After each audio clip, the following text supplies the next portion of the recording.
Today, as we acknowledge World AIDS Day and we follow the developments in Egypt, where day 4 of parliamentary elections are underway, we can't think of a more fitting title for our closing session than ReImagine.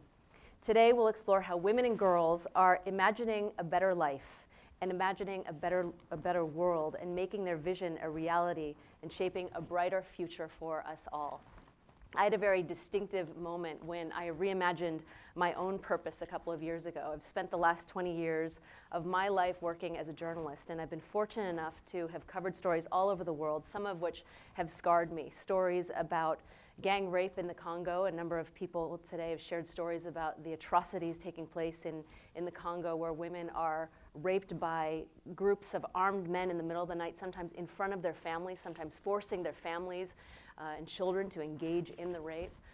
I've experienced stories of child soldiers in Afghanistan and Uganda, where young boys as young as 10 years old were armed to a teeth, carrying things like bazookas and RPGs.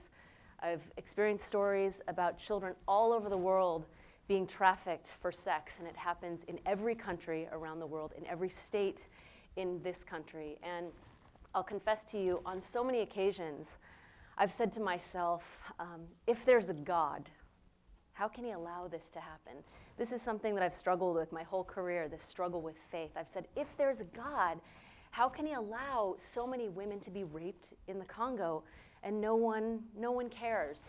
If there's a God, how can he allow so many of these young boys to be armed to a teeth and waiting day after day after day to fire those weapons? If there's a God, how can he allow children from every single country on earth to be trafficked for sex? And a couple of years ago, I married a man of fairly strong faith, and he sent the following poem to me called Why, and it goes like this.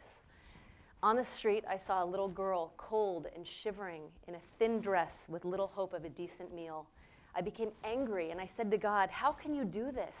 Why don't you do something about it? For a while, God didn't reply. He sat there, and all of a sudden, quite suddenly, in fact, he replied and said, I certainly did do something about it. I made you. I made all of you. I made all of you who are watching in so many countries around the world. And that's when I reimagined my purpose.